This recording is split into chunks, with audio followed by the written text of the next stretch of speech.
and tribulations. James 1:6 told me, but let him act in faith, not wavering. For he that wavereth is like a wave of the sea, driven and tossed. What James is saying is, when you ask for things, act with great faith. Don't ask with doubt. Because if there is a doubt, you're saying that God can fail. And we know today that God can't fail. He can do all things but fail. Yes, sir. Through God's love, we are able to withstand our situations. Having faith in God will brighten our future and our lives today. And having faith in God will brighten our crowns He has for us later.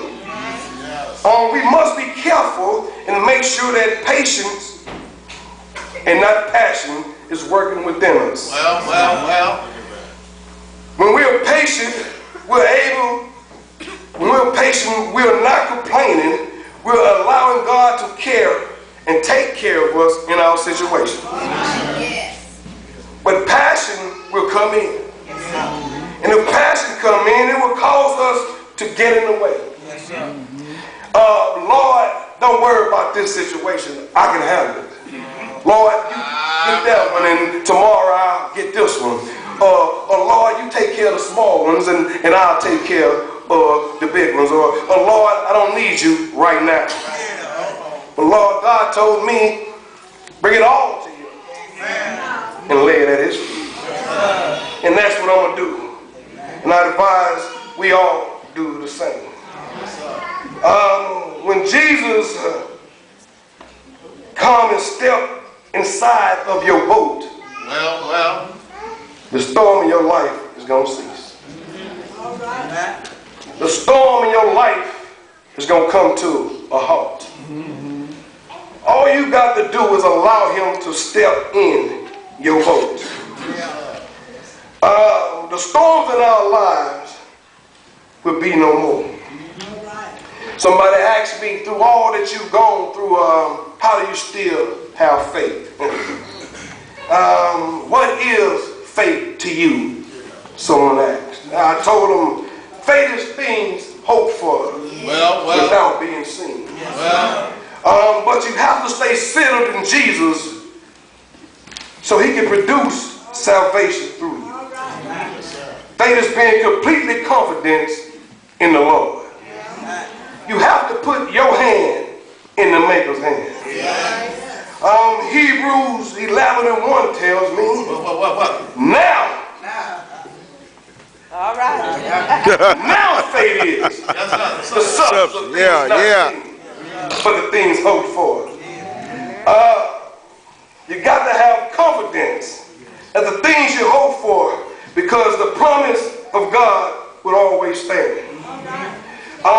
Faith is the actions of the person's life that others see, the evidence unseen, things that God has done that gives a strong belief.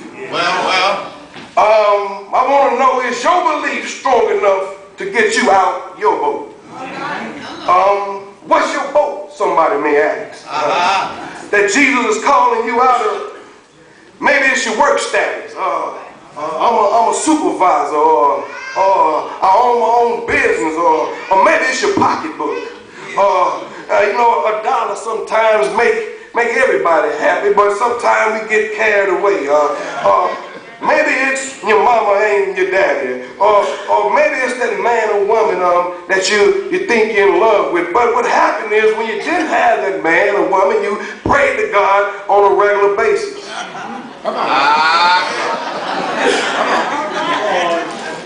Lord, send me a good woman. Lord, send me a good man. Oh yeah, you get on the phone and you call up people. But as soon as you get that man or that woman, you forget who sent him to you.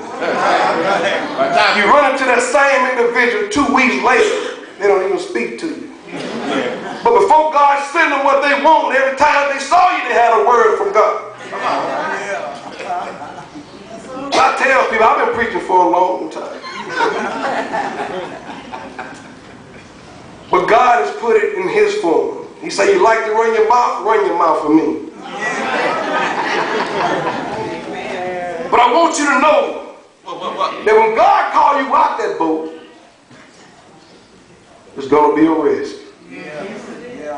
And if you step out that boat, what you're telling him is, Lord, I'm ready to forsake my way for your way.